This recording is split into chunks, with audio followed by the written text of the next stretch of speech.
PWD minister Satish Jarkiholi ಅವರ ಅಭಿವೃದ್ಧಿ ಕೆಲಸಗಳಿಗೆ ಜೈ ಎಂದರು ಕುಮಟಾ ಬಿಜೆಪಿ ಶಾಸಕ ದಿನಕರ್ ಶೆಟ್ಟರು. ಉತ್ತರ ಕನ್ನಡ ಜಿಲ್ಲೆಯ ಕುಮಟಾ ಹೊನ್ನಾವರ ವಿಧಾನಸಭಾ ಕ್ಷೇತ್ರದ ಶಾಸಕರು ಆದ ದಿನಕರ್ ಶೆಟ್ಟಿ ಅವರೊಂದಿಗೆ ನಮ್ಮ ನ್ಯೂಸ್ ಸಮೂಹದ ರಾಜ್ಯ ಉಪಸಂಪಾದಕ ಬಸವರಾಜು ಮುಕ್ತವಾಗಿ ಸಂವಾದ ಮಾಡಿ ವಿವಿಧ ಪ್ರಶ್ನೆಗಳನ್ನು ಕೇಳಿ ಅಭಿಪ್ರಾಯ ಪಡೆದಿದ್ದಾರೆ. ವಿಧಾನಸಭಾ ಕ್ಷೇತ್ರದ ಶಾಸಕರು ಅವ್ರದೇ ಆದ ರೀತಿಯಲ್ಲಿ ಆ ಕ್ಷೇತ್ರಗಳ ಬಗ್ಗೆ ಚರ್ಚೆ ಮಾಡಿದ್ದಾರೆ. ನಮ್ಮ ಜೊತೆ ಸಿಕ್ಕಿರ್ತಕ್ಕಂಥದ್ದು ಕುಮಟಾ ಹೊನ್ನಾವರ ಕ್ಷೇತ್ರದ ವಿಧಾನಸಭಾ ಕ್ಷೇತ್ರದ ಶಾಸಕರಾಗಿರ್ತಕ್ಕಂಥ ದಿನಕರ್ ಶೆಟ್ಟಿ ಸಾಹೇಬರು ಸಿಕ್ಕಿದ್ದಾರೆ. ಬನ್ನಿ, ಅವರು ಅವರ ಕ್ಷೇತ್ರದ ಬಗ್ಗೆ ಮತ್ತೆ ಅವ್ರ ಜಿಲ್ಲೆ ಬಗ್ಗೆ ಏನೇನು ಚರ್ಚೆ ಮಾಡಿದ್ರು. ಸರ್ ನಮಸ್ತೆ. ವಿಶೇಷವಾಗಿ ಒಂದ್ ರೀತಿ ಬರೇ ಪ್ರತಿ ವರ್ಷ ಚಳಿಗಾಲದ ಅಧಿವೇಶನ ನಡೀತೈತೆ, ಸುವರ್ಣಸೌಧ ಅಧಿವೇಶನ ನಡೀತೈತೆ. ತಮ್ಮ ಜಿಲ್ಲೆ ಮತ್ತೆ ತಮ್ಮ ಕ್ಷೇತ್ರದ ಸಂಬಂಧಿಸಿದಂತೆ ಈ ಬಾರಿ ಏನೇನು ಚರ್ಚೆ ಆದ್ರು? ಜಿಲ್ಲೆ ಬಗ್ಗೆ ಸರ್ಕಾರನೂ ಲಕ್ಷ್ಯ ಹಾಕೋದಿಲ್ಲ, ಮತ್ತು ನಮ್ಮ ಜನಪ್ರತಿನಿಧಿಗಳು, ನಮ್ಮ ಜಿಲ್ಲೆಯ ಜನಪ್ರತಿನಿಧಿಗಳು ಒಟ್ಟಾಗೋದಿಲ್ಲ. ಎಲ್ಲರೂ ಒಟ್ಟಾಗಿ ಯಾವುದು ಸಾಧಕ ಇದೆ, ಯಾವುದು ಬಾಧಕ ಇದೆ, ಅದರ ಬಗ್ಗೆ ಚರ್ಚೆಯನ್ನು ಮಾಡಬೇಕು. ಇಲ್ಲಿ ಪಕ್ಷ ಮುಖ್ಯ ಅಲ್ಲ. ಇಲ್ಲಿ ನಮ್ಮ ಜಿಲ್ಲೆ ಅಭಿವೃದ್ಧಿ ಆಗಬೇಕಾಗಿದೆ. ನಮ್ಮ ಜಿಲ್ಲೆ ಸುಶಿಕ್ಷಿತರ ಜಿಲ್ಲೆ, ವಿದ್ಯಾವಂತರ ಜಿಲ್ಲೆ ಇದೆ. ಸಾಕಷ್ಟು ಸಂಪತ್ತು ಹೊಂದಿದಂಥ ನಮ್ಮ ಜಿಲ್ಲೆ ಉತ್ತರ ಕನ್ನಡ ಇದೆ. ಆದರೂ ನಮ್ಮಲ್ಲಿ ಇಲ್ಲಿ ತನಕ ನಾವು ಬಹಳಷ್ಟು ಸಾರಿ ಹೋರಾಟ ಮಾಡಿದೆ. ಸೂಪರ್ ಸ್ಪೆಷಾಲಿಟಿ, ಮಲ್ಟಿ ಸ್ಪೆಷಾಲಿಟಿ ಆಸ್ಪತ್ರೆ ನಮ್ಮ ಜಿಲ್ಲೆಗೆ ಬೇಕು ಅನ್ನುವಂಥದ್ದಕ್ಕೆ ಕಳೆದ ನಮ್ಮ ಪಕ್ಷ ಅಧಿಕಾರದಲ್ಲಿದ್ದಂಥ ಸಂದರ್ಭದಲ್ಲಿ ಅದಕ್ಕೆ ಬೇಕಾದಂಥ ಭೂಮಿಯನ್ನು ಸಹ ನಾನು ರಿಸರ್ವ್ ಮಾಡಿಸಿ ಇಟ್ಟಿದ್ದೆ. ಆದರೆ ಚುನಾವಣೆ ಒಂದು ವಾರ ತಡ ಆಗಿದ್ರೆ ಬಹುಶಃ ಅಂದಿನ ಮುಖ್ಯಮಂತ್ರಿ ಆದಂಥ ನಮ್ಮ ಬೊಮ್ಮಾಯಿ ಅವರು ಇಲ್ಲೇ ಅದರ ಉದ್ಘಾಟನೆಯನ್ನು ಮಾಡಿ ಕೊಡ್ತಾ ಇದ್ರು ಅಂತ ನನಗೆ ವಿಶ್ವಾಸ ಇತ್ತು. ಆದರೆ ಚುನಾವಣೆ ಒಂದು ವಾರ ಮುಂಚೆ ಘೋಷಣೆ ಆದ್ರಿಂದ ಅದು ಮಾಡಲಿಕ್ಕೆ ಆಗಲಿಲ್ಲ.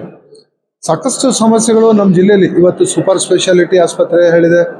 ಆಮೇಲೆ ಬೇರೆ ಬೇರೆ ಸಮಸ್ಯೆಗಳು, ವಿಶೇಷವಾಗಿ ನಮ್ಮ ಜಿಲ್ಲೆಯಲ್ಲೇ ಅಲ್ಲ, ಇಡೀ ರಾಜ್ಯದಲ್ಲಿ ಕಳೆದ ಅಧಿವೇಶನದಲ್ಲೂ ನಾನು ಪ್ರಸ್ತಾಪ ಮಾಡಿದೆ. ಬಡವರಿಗೆ ಕೊಟ್ಟಂಥ ಮನೆ ಭಾರತೀಯ ಜನತಾ ಪಾರ್ಟಿ ಅಧಿಕಾರದಲ್ಲಿದ್ದಾವಾಗ ಮನೆಗಳನ್ನು ಕೊಟ್ಟಿತ್ತು.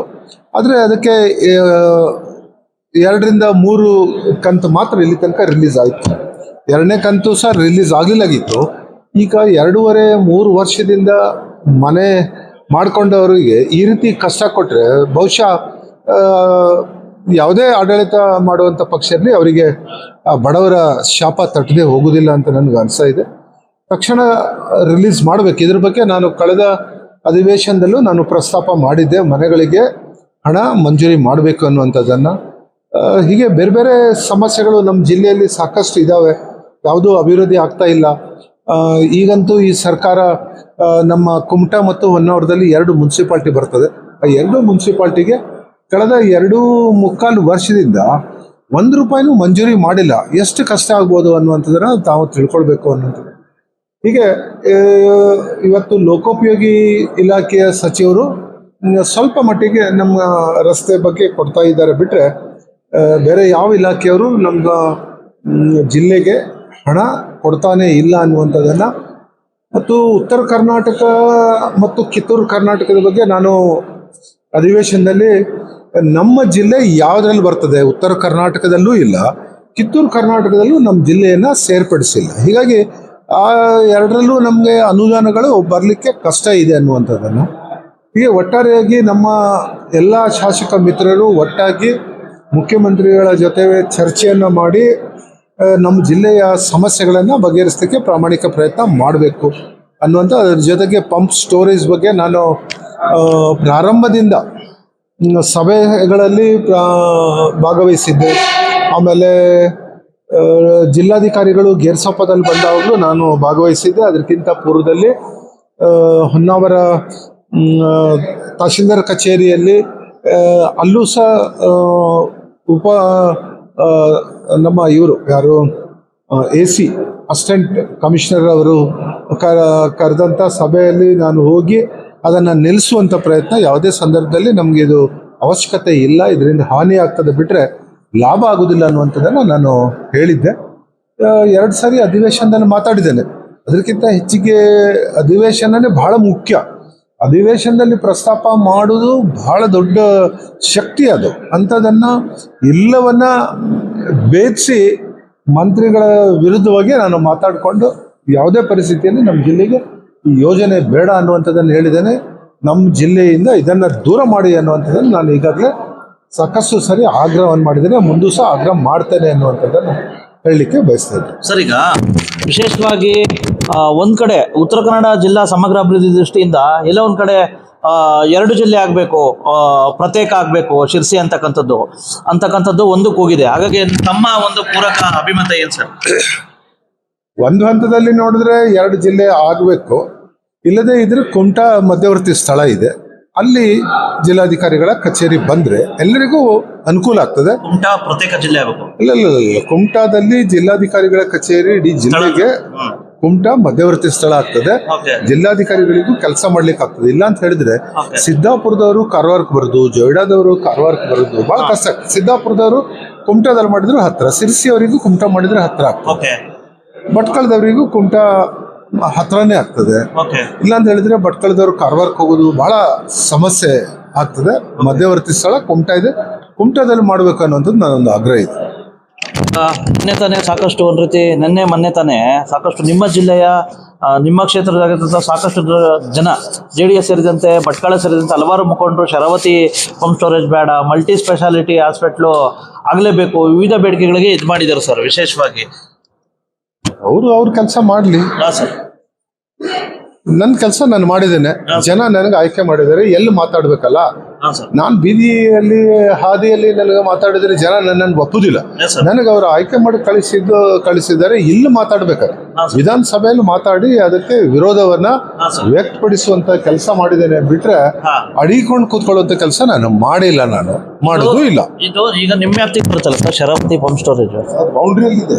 ಸರ್, ಅದಕ್ಕೆ ಏನಾಗ್ತದೆ, ನೀರನ್ನ ಮೇಲೆತ್ತುದ್ರಿಂದ ನಮ್ಮಲ್ಲಿಯ ಬ್ಯಾಕ್ ವಾಟರ್ ಇದೆ ಸಮುದ್ರದ್ದು, ಆ ಬ್ಯಾಕ್ ವಾಟರ್ ಇಲ್ಲಿ ನೀರು ಕಡಿಮೆ ಆದ ಕೂಡ ಆ ಬ್ಯಾಕ್ ವಾಟರ್ ಎಲ್ಲ ಗೆರ್ಸಪ್ಪ ಬರ್ತದೆ. ನಮ್ಗೆ ಇಡೀ ಹೊನ್ನಾವರ ಟೌನಿಗೆ ನಾನೇ ಕಳೆದ ಬಾರಿ ಶಾಸಕನಿದ್ದಾವಾಗ ದೊಡ್ಡ ಯೋಜನೆಯನ್ನ ಇಡೀ ಹೊನ್ನಾವರ ಟೌನ್ನವರಿಗೆ ಮತ್ತು 8 ರಿಂದ 9 ಪಂಚಾಯತ್ಗಳಿಗೆ ಕುಡಿಯುವ ನೀರಿನ ಸಮಸ್ಯೆಯನ್ನು ಬಗೆಹರಿಸ್ಬಿಟ್ರು. ಅಲ್ಲಿ ಸಮಸ್ಯೆ ಬಂದ್ಬಿಡ್ತದೆ, ಉಪ್ಪು ನೀರು ಈ ಕಡೆ ಬಂದ್ಬಿಟ್ರೆ ಉಪ್ಪು ನೀರು ಜನರು ಕುಡಿಬೇಕಾಗ್ತದೆ, ಬಹಳ ಕಷ್ಟ ಇದೆ. ಅದಕ್ಕಾಗಿ ಅದನ್ನು ಬೇಡ ಅನ್ನುವಂಥದ್ದನ್ನು ನಾನು ಹೇಳ್ತಾ ಇದ್ದೇನೆ. ಈಗ ಉತ್ತರ ಕನ್ನಡ ಜಿಲ್ಲೆಯಲ್ಲಿ ಜಿಲ್ಲಾ ಉಸ್ತುವಾರಿ ಸಚಿವರು ಎಲ್ಲ ಒಂದು ಕಡೆ ಅಸಮರ್ಥರಾಗಿದ್ದಾರೆ, ಬದಲಾವಣೆ ಆಗಬೇಕು, ಮತ್ತು ಹಿರಿಯರಾಗಿರ್ತಕ್ಕಂಥ ಒಂದು ರೀತಿ ದೇಶಪಾಂಡೆ ಅವ್ರು ಮಾಡಬೇಕು ಅಂತ ಹೇಳ್ಬಿಟ್ಟು ಒಂದಿದೆ. ವಿಶೇಷವಾಗಿ ತಾವು ವಿರೋಧ ಪಕ್ಷದ ಇದು ಏನು ಜಿಲ್ಲಾ ಉಸ್ತುವಾರಿ ಸಚಿವರ ಕಾರ್ಯವೈಖರಿ ಬಗ್ಗೆ ನಿಮ್ಮ ಅಭಿಪ್ರಾಯ ಯಾವ ರೀತಿ ಇದೆ? ಇಲ್ಲ, ಯಾರೇ ಆದರೂ ಸಹ ನಮ್ಮ ಜಿಲ್ಲೆ ಬಗ್ಗೆ ಕಾಳಜಿಯನ್ನು ವಹಿಸಬೇಕು. ಮಂಕಾಳು ವೈದ್ಯರು ಇರ್ಬೋದು, ದೇಶಪಾಂಡೆ ಅವರು ಇರ್ಬೋದು, ಯಾರೇ ಆದರೂ ನಮ್ಮ ಜಿಲ್ಲೆ ಬಗ್ಗೆ ಕಾಳಜಿಯನ್ನು ವಹಿಸಬೇಕು. ಮಂಕಾಳಿ ವೈದ್ಯರು ಮಾಡಬೇಕಾಗಿತ್ತು. ಇವತ್ತು ಅವರಿಗೊಂದು ಒಳ್ಳೆ ಅವಕಾಶ ಸಿಕ್ಕಿದೆ. ಇವತ್ತು ರಾಜ್ಯದ ಮಂತ್ರಿಗಳು, ಅದ್ರ ಜೊತೆಗೆ ಜಿಲ್ಲಾ ಉಸ್ತುವಾರಿ ಸಚಿವರು, ಮೀನುಗಾರಿಕಾ ಸಚಿವರು ಏನೋ ಕೆಲಸ ಮಾಡಿ ಕೊಡಬೇಕು ಅನ್ನುವಂಥದ್ದನ್ನು. ಬಹುಶಃ ಸರ್ಕಾರದ ಹತ್ರ ಹಣ ಇಲ್ಲದೆ ಇರೋದ್ರಿಂದ ಅವರಿಗೆ ಕೆಲಸ ಮಾಡ್ಲಿಕ್ಕೆ ಆಗ್ತಾ ಇಲ್ಲ ಅಂತ ನನಗೆ ಅನಿಸ್ತದೆ. ಬದಲಾವಣೆ ಬದಲಾವಣೆ ಬಗ್ಗೆ ನಾವು ಹೇಳಿದ್ರೆ ಏನು ಅದು ಪ್ರಯೋಜನ ಆಗುದಿಲ್ಲ. ನಮಗೆ ಮಾಡಬೇಕಲ್ಲ. ನಾನು ಒಂದು ಸೀನಿಯರ್ MLA ಇದ್ದೇನೆ, 3 ಬಾರಿ MLA ಆಗಿದ್ದೇನೆ. ಈಗ ಕರ್ನಾಟಕ ಸರ್ಕಾರದಲ್ಲಿ ಯಾವ ಇಲಾಖೆಯಿಂದ ಅಂದ್ರೆ ಸತೀಶ್ ಜಾರಕಿಹೊಳಿ ಅವರು ಹೇಳಿದ್ರಿ ಅವರಿಂದ ಸ್ವಲ್ಪ ಫಂಡ್ ಬರ್ತಾ ಇದೆ ಅಂತ. ಒಂದ್ ಕಡೆ ಸುದ್ದಿ ಇದೆ ಸರ್, ಸತೀಶ್ ಜಾರಕಿಹೊಳಿ ಅವರು ಉತ್ತರ ಕನ್ನಡದಿಂದ ಕಿತ್ತೂರು ಕರ್ನಾಟಕದಿಂದ CM ಆಗ್ಬೇಕು ಅಂತ ಹೇಳ್ಬಿಟ್ಟು. ನಿಮ್ಮ ಅಭಿಪ್ರಾಯ ಯಾವ ರೀತಿ? ಕೆಲವು ಬಿಜೆಪಿ ಶಾಸಕರು ಸಹ ನಾವು ಬಿಜೆಪಿ ಅವರು ಹೇಳಿದ್ರೆ ಸುಮ್ಮನೆ ಅವ್ರ ಹತ್ರ ವಿರೋಧ ಕಟ್ಕೊಳ್ಳೋದಾಗ್ತದೆ ಬಿಟ್ರೆ ಅದು ಏನಿದ್ರು ಅವ್ರ ಶಾಸಕಾಂಗ ಸಭೆ ಮತ್ತು ಹೈಕಮಾಂಡ್ ಕಾಂಗ್ರೆಸ್ ಇಂದು ಅವ್ರು ಏನ್ ನಿರ್ಣಯ ತಗೊಳ್ತಾರ ಕೊಡ್ತಾರೆ ಫಂಡ್ ಎಲ್ಲ. ಹೌದು, ನನಗೆ ಕೊಟ್ಟಿದ್ದಾರೆ, ಅದ್ರ ಬಗ್ಗೆ ಪ್ರಶ್ನೆನೇ ಇಲ್ಲ. ನೆಕ್ಸ್ಟ್ ಸರ್, ವಿಶೇಷವಾಗಿ ಈ ಉತ್ತರ ಕನ್ನಡದಲ್ಲಿ ಸಾಕಷ್ಟು ಅರಣ್ಯವಾಸಿಗಳ ಸಮಸ್ಯೆಗಳಿದ್ದಾವೆ, ಮತ್ತೆ ಮೀನುಗಾರಿಕೆ ಸಾಕಷ್ಟು ಸಮಸ್ಯೆಗಳಿದ್ದಾವೆ. ಏನ್ ಸರ್, ಬರೇ ಮೀನುಗಾರಿಕೆ ಸಚಿವರಿದ್ದಾರೆ, ನಿಜವಾಗೂ ಮೀನುಗಾರರಿಗೆ ಏನಾದ್ರು ಸ್ಪಂದನೆ ಸಿಕ್ಕಿದ್ಯಾ? ಇಲ್ಲ, ಅದೇ ಹೇಳಿದ್ದು ನಾನು. ಈಗ ನಮ್ಮೂರಲ್ಲಿ ನನ್ನ ಕ್ಷೇತ್ರದಲ್ಲಿ ಒಂದು ಬಲೆ ಶೆಡ್ ಮಾಡೋದು ಇದೆ, ಹಳೆ ಕಟ್ಟಡ ಇದೆ. ಅದನ್ನು ಡೆಮಾಲಿಷನ್ ಮಾಡಲಿಕ್ಕೆ ಸುಮಾರು 4-5 ಲಕ್ಷ ರೂಪಾಯಿ ಬೇಕು. ಸುಮಾರು 1 ವರ್ಷದಿಂದ ಮೀನುಗಾರರೆಲ್ಲ ಅವ್ರ ಹತ್ರ ವಿನಂತಿ ಮಾಡಿಕೊಂಡ್ರು ಸಹ ಇಲ್ಲಿ ತನಕ ಅವರು ಮಂಜೂರಿ ಮಾಡಿಲ್ಲ. ಸರ್ಕಾರದ ಹತ್ರ ದುಡ್ಡು ಇಲ್ವೋ, ಹಣ ಇಲ್ವೋ, ಅಥವಾ ಬಿಜೆಪಿ ಶಾಸಕರ ಏರಿಯಾದಲ್ಲಿ ಕೆಲಸ ಮಾಡಬಾರ್ದು ಅನ್ನುವಂಥ ಉದ್ದೇಶನೋ ಗೊತ್ತಿಲ್ಲ. ಇಂಥ ಚಿಕ್ಕ ಪುಟ್ಟದ್ದು ಎಲ್ಲ ಇದೆ. ಅದ್ರ ಜೊತೆಗೆ ಮೀನುಗಾರರಿಗೆ ಮನೆ ಕೊಡುವಂಥದ್ದು ಕಾರ್ಯಕ್ರಮ ಸರ್ಕಾರದಲ್ಲಿ ಇದೆ. ಅದು ಇನ್ನೂ ತನಕ ಲಿಸ್ಟ್ ಮಾಡೋದ್ರಲ್ಲೇ ಇದ್ದಾರೆ ಬಿಟ್ಟರೆ ಮಂಜೂರಿ ಮಾಡಿ ಅವರಿಗೆಲ್ಲ ಆದೇಶ ಪತ್ರಗಳನ್ನು ಕೊಡೋದು ಇನ್ನೂ ತನಕ ಮಾಡಿಲ್ಲ ಅಂತ ಹೇಳಿದ್ರೆ ಅವ್ರ ಕಾರ್ಯವೈಖರಿ ಹೇಗಿದೆ ಅನ್ನುವಂಥದ್ದು ತಾವು ತಿಳ್ಕೊಳ್ಬೇಕು. ಸಂಸದರು ಕಾಗೇರಿ ಅವ್ರದ್ದು ವಿಶೇಷವಾಗಿ ಯಾವ ರೀತಿ ಸರ್, ಏನಾರು ನಿರೀಕ್ಷೆಗೆ ತಕ್ಕಂತೆ ಕೆಲಸ ಮಾಡ್ತಾ ಇದ್ದಾರೆ? ಇಲ್ಲಿ ತನಕ ಮಾಡಿದ್ದಾರೆ. ಈಗ ನಮ್ಮಲ್ಲಿ ವಿಶೇಷವಾಗಿ BSNL ಏನು ಟವರ್ಗಳು ಮತ್ತು ಕನೆಕ್ಷನ್ನು ಭಾಳ ಸಮಸ್ಯೆ ಇತ್ತು. ಅದರ ಬಗ್ಗೆ ಸ್ಪಂದಿಸಿ ಎಲ್ಲ ಕಡೆ ಟವರನ್ನು ಮಾಡಿಕೊಟ್ರು, ನಾವು ಹೇಳಿದವ ಮಾಡಿದ್ದಾರೆ. ಇನ್ನೂ ಹೆಚ್ಚು ಕೆಲಸ ಆಗಬೇಕು ಅವರಿಂದ, ಸಂಸದರಿಂದ. ಈಗ ನೀವು ಒಬ್ಬ ಕುಮಟಾ ಮತ್ತೆ ಹೊನ್ನಾವರ ಪ್ರತಿನಿಧಿ ಮಾಡ್ತೀರಾ, ಸಾಕಷ್ಟು ಕ್ಷೇತ್ರದ ಜನತೆ ಇದ್ದಾರೆ, ಅವ್ರಿಗೆಲ್ಲ ಏನ್ ಆಶಾಮಾನವನ್ನೇ ತುಂಬಲಿಕ್ಕೆ ಇಷ್ಟಪಡ್ತೀರಾ? ಇನ್ನ 2.5 ವರ್ಷ ಇದೆ. ಪ್ರಾಮಾಣಿಕವಾಗಿ ಕೆಲಸ ಮಾಡ್ತಾ ಇದ್ದೇನೆ, ಜನರಿಗೆ ವಿಶ್ವಾಸ ಇದೆ. ನಾನು ಹಿಂದೆ ನಮ್ಮ ಪಕ್ಷ ಅಧಿಕಾರದಲ್ಲಿ ಇದ್ದಾವಾಗ ಭಾಳ ಕೆಲಸ 1,800 ಕೋಟಿ ತಂದು ಭಾಳ ಅಭಿವೃದ್ಧಿಯನ್ನು ನಾನು ಮಾಡಿ ತೋರಿಸಿದ್ದೇನೆ. ಹೀಗಾಗಿ ಜನರಿಗೆ ವಿಶ್ವಾಸ ಇದೆ ನನ್ನ ಮೇಲೆ. ನಾನು ಕೆಲಸ ಮಾಡ್ತೇನೆ. ಸರ್ಕಾರ ಸ್ಪಂದಿಸಬೇಕು, ಸ್ವಲ್ಪ ಮಟ್ಟಿಗೆ ಸ್ಪಂದಿಸಿದ್ರೆ ಜನರದ ಕೆಲಸ ನಾನು ಮಾಡಿಕೊಡ್ಲಿಕ್ಕೆ ತಯಾರಿದ್ದೇನೆ. ಈಗ ನಿಮ್ಮ ಕ್ಷೇತ್ರದ ನಿಮ್ಮ BJP ಪಕ್ಷದ ಶಿವರಾಮ್ ಹೆಬ್ಬಾರ್ ಅವರು ಆರಿಸಿ ಬಂದ್ರು ಸರ್. ವಿಶೇಷವಾಗಿ ಅವರು ಒಂದ್ ರೀತಿ ಆ ಕಡೆನೂ ಇಲ್ಲ ಈ ಕಡೆನೂ ಇಲ್ಲ, ಮತ್ತೆ ಏನಾದ್ರು ನಿರೀಕ್ಷೆ ಮಾಡ್ಬೋದಾ 2028ಕ್ಕೆ? ಏನು ಗೊತ್ತಾಗೋದಿಲ್ಲ, ಅವ್ರದೆಲ್ಲ ದೊಡ್ಡ ಮನುಷ್ಯರು, ಅವ್ರದೆಲ್ಲ ನಾವು ಹೇಗೆ ಹೇಳುದು ಕಷ್ಟ ಆಗ್ತದೆ. ನೆಕ್ಸ್ಟ್ 2028ಕ್ಕೆ ನೀವೇನ ಕುಸ್ತಿಗೆ ಕುಮಟಾ ಹೊನ್ನಾವರದಿಂದ ಪಕ್ಷ ಏನ್ ನಿರ್ಣಯ ಮಾಡ್ತಿದ್ದೆ ಅದ್ರ ಬಗ್ಗೆ? 3 ಬಾರಿ ಶಾಸಕರಾಗಿದ್ದೀರಾ, ವಿಶ್ವಾಸ ಇದೆಯಾ ಸರ್? ವಿಶ್ವಾಸ ಇದೆ ಹೈಕಮಾಂಡ್. ಯಾಕಂದ್ರೆ ಇಡೀ ಜಿಲ್ಲೆಯಲ್ಲಿ ನಾನು ಒಬ್ಬನೇ BJP MLA ಇರೋದ್ರಿಂದ, ಮತ್ತೆ ಯಾವುದೇ ಆರೋಪಗಳು ನನ್ನ ಮೇಲೂ ಇಲ್ಲದೆ ಇರೋದ್ರಿಂದ ಪಕ್ಷ ಕೊಡ್ಬೋದು ಅಂತ ನನ್ನ ಅನಿಸಿಕೆ ಇದೆ. ನಿಮ್ದು BJP ಮತ್ತೆ JDS ಮೈತ್ರಿ ಇದೆ ಸರ್, ಏನಾದ್ರು ಹಂಚಿಕೆ ಸಂಬಂಧಿಸಿದಂತೆ ಟಿಕೆಟ್ ಸಿಟ್ಟಿಂಗ್ ಆಗಿರ್ತದಲ್ಲ, ನನಗಾಗ್ಲಿ ಯಾರಿಗೇ ಆಗ್ಲಿ BJP ಪಕ್ಷಕ್ಕೆ ಕೊಡುವಂತದ್ದು. ಒಂದು ವೇಳೆ ಸೂರತ್ ಸೋನಿಗೆ ಏನಾದ್ರು JDS BJP ಅಲೈನ್ಸ್ ಆಗಿ ಆಗೋದೇ ಇಲ್ಲ. ಅದು ಹೆಂಗ್ ಆಗ್ತದೆ? ಸಿಟ್ಟಿಂಗ್ ಇದ್ದಲ್ಲಿ ಹೆಂಗ್ ಕೊಡ್ತಾರೆ? ನಾವು ಇಡೀ ಜಿಲ್ಲೆಯಲ್ಲಿ ಸಿಟ್ಟಿಂಗ್ ಇದ್ದೇವೆ, ಅದಕ್ಕಾಗಿ ಪಕ್ಷ ಸರಿಯಾಗಿ ನಿರ್ಣಯ ಮಾಡ್ತದೆ. ಪಕ್ಷ ಏನ್ ನಿರ್ಣಯ ಮಾಡ್ತಾರೋ ಆ ನಿರ್ಣಯಕ್ಕೆ ನಾನು ಬದ್ಧನಾಗಿ ಕೆಲಸ ಮಾಡ್ತೇನೆ.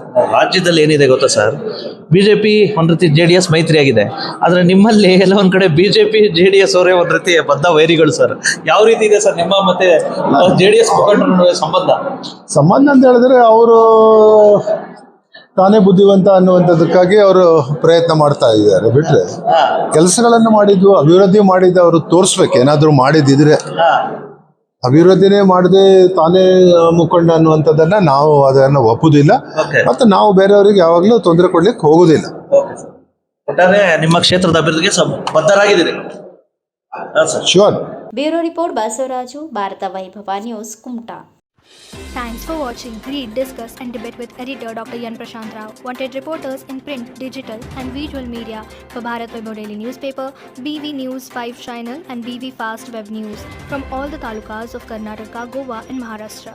If interested, send your resume to 9019229369.